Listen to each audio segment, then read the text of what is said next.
most trusted tool. It's simple and stupid, but I just love this little screwdriver. Hi, I'm Bas. Welcome to a day in the life of a tech.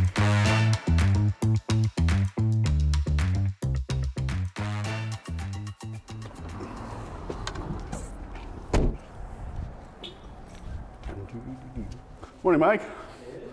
How's it going? This is our tech room. It's mostly where we keep all of the backup parts. Also, it's a space where we can, if there's issues with equipment that are a little harder to deal with in the field, and that happens sometimes, especially with taking apart things. We have a little space here to work on. We call it the bench. For prep today, before we go out in the field, I'm just going to make sure that all the parts bins that are in the van are stocked up so that we don't run out of things. So an easy way to use our parts wall is that we have a sheet that all the techs use. It's pretty straightforward and easy to find things and restock. It's important for our work, especially because we're out in the field a lot, to have a good supply on hand, so you're not finding out on the spot that you miss a part, and then that comes with all the driving back and forth, and that's just, for both the customer and ourselves, a bit of a bad experience. So I travel heavy, not lightly.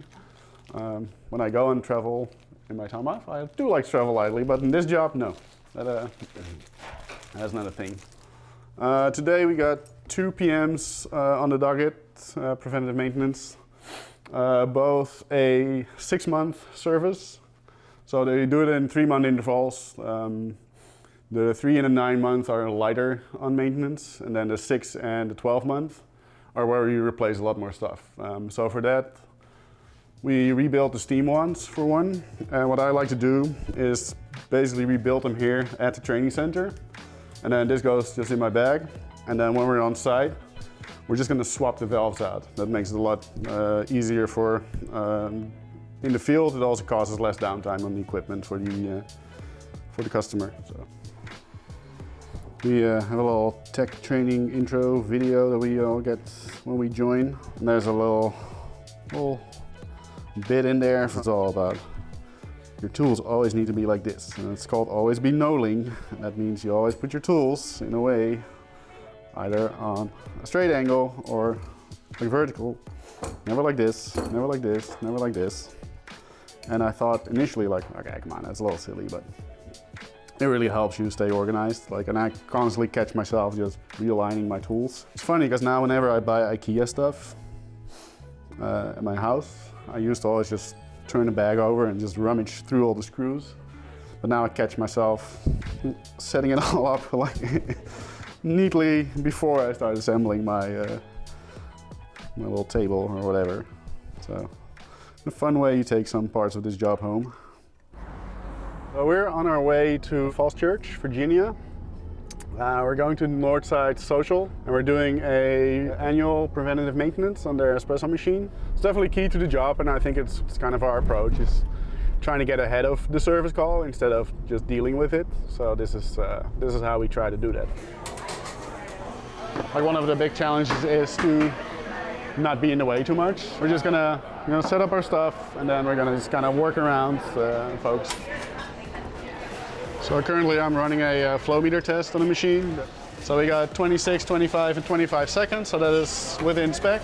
So what we just tested is the flow rate that goes through a flow meter, and those tend to fail every so often. So they recommend doing a resistance check on those. So over there we get our trusted clampy. They all have a good reading, so that's just to confirm that that's all working.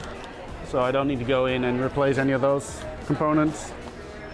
And then basically we just want to confirm that this is measuring at 100 grams, which that's good. That is within margin, 99.8. and 100, so that all checks out as well. So some of the things we'll be replacing are the gaskets today. As you can tell, these get really dry and crumbly over time versus how they come in nice and supple. So this all just dries out from repeated use and heat, and water, so that's why we replace them. So next I will replace the springs that are in here. These kind of just keep these baskets in place. They just get loose over time. So the next step would be addressing the steam ones. For that we have to get further into the machine, so I need to clear off some of the stuff from the top. So the next step would be to get onto the steam boiler. There's a couple of safety parts that we need to replace for it.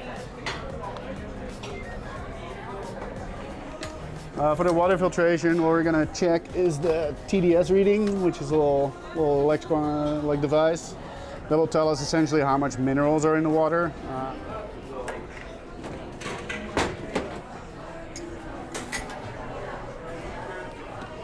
We're going to pack up our stuff and do some billing.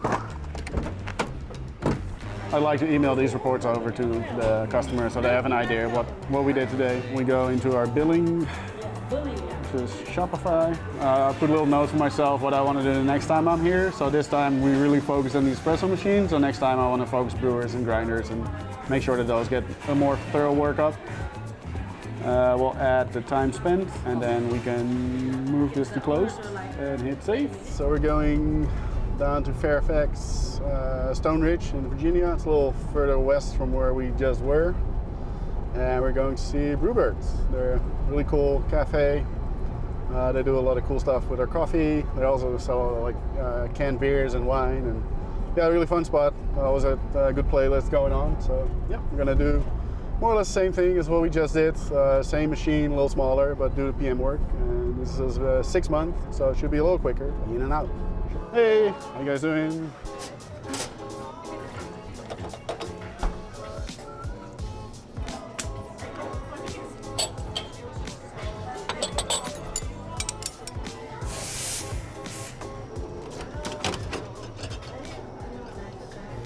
Little bonus, little service. There's, I don't know if you can see them, but there are little black plastic rings around here, the buttons that kind of keep these stable. This one is missing it, so it's a bit like wibbly wobbly. So what I'll do, I'll just replace all 3 of them. See how there's this cake of like old coffee oils and grounds that all compress down. This will at some point start interfering with the rotation of the burr, so it will kind of intermittently slow down a bit, and you get really inconsistent grinds, and sometimes it results in the grinder jamming. So that's why we want to clean this off.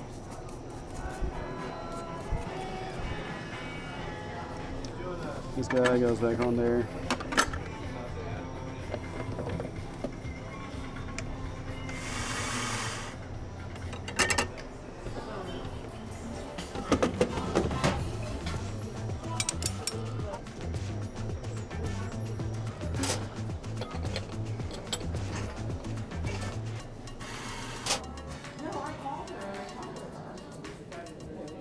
All right, so thanks for tagging along today. It was really fun to show you guys like what we do in the daily life of a tech. So, thank you.